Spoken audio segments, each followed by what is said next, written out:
बादशाह अकबर घुड़सवारी के इतने शौकीन थे कि पसंद आने पर घोड़े का मुमांगा दाम देने को तैयार रहते थे। दूर दराज के मुल्कों जैसे अरब, पर्शिया आदि से घोड़ों के विक्रेता मजबूत व आकर्षक घोड़े लेकर दरबार में आया करते थे। बादशाह अपने व्यक्तिगत इस्तेमाल के लिए चुने गए घोड़े की अच्छी कीमत दिया करते थे। जो घोड़े बादशाह की रुचि के नहीं होते थे उन्हें सेना के लिए खरीद लिया जाता था। अकबर के दरबार में घोड़े के विक्रेताओं का अच्छा व्यापार होता था। एक दिन घोड़ों का एक नया विक्रेता दरबार में आया। अन्य व्यापारी भी उसे नहीं जानते थे। उसने 2 बेहद आकर्षक घोड़े बादशाह को बेचे और कहा कि वह ठीक ऐसे ही 100 घोड़े और लाकर दे सकता है, बशर्ते उसे आधी कीमत पेशगी दे दी जाए। बादशाह को चूंकि घोड़े बहुत पसंद आए थे, सो वैसे ही 100 और घोड़े लेने का तुरंत मन बना लिया। बादशाह ने अपने खजांची को बुलाकर व्यापारी को आधी रकम अदा करने को कहा। खजांची उस व्यापारी को लेकर खजाने की ओर चल दिया, लेकिन किसी को भी यह उचित नहीं लगा कि बादशाह ने एक अनजान व्यापारी को इतनी बड़ी रकम बतौर पेशगी दे दी। लेकिन विरोध जताने की हिम्मत किसी के पास न थी। सभी चाहते थे कि बीरबल यह मामला उठाए। बीरबल भी इस सौदे से खुश न था। वह बोला, हुजूर, कल मुझे आपने शहर भर के मूर्खों की सूची बनाने को कहा था। मुझे खेद है कि उस सूची में आपका नाम सबसे ऊपर है।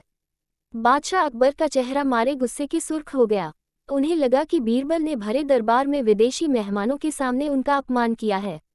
गुस्से से भरे बादशाह चिल्लाए, तुम्हारी हिम्मत कैसे हुई हमें मूर्ख बताने की?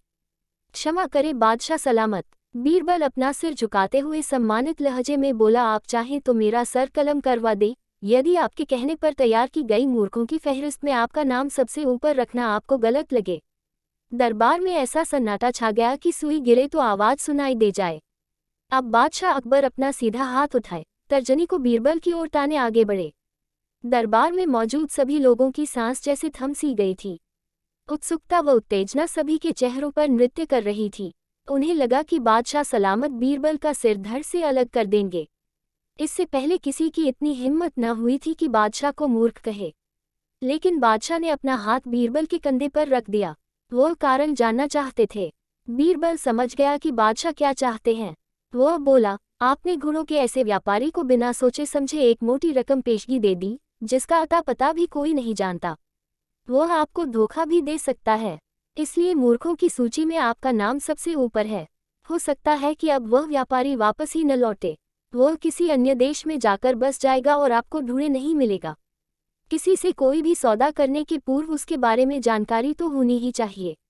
उस व्यापारी ने आपको मात्र 2 घोड़े बेचे और आप इतने मोहित हो गए कि मोटी रकम बिना उसको जाने पहचाने ही दे दी।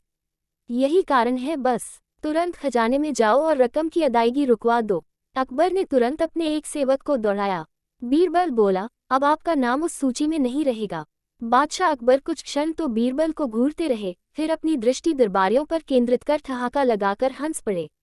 सभी लोगों ने राहत की सांस ली कि बादशाह को अपनी गलती का एहसास हो गया था।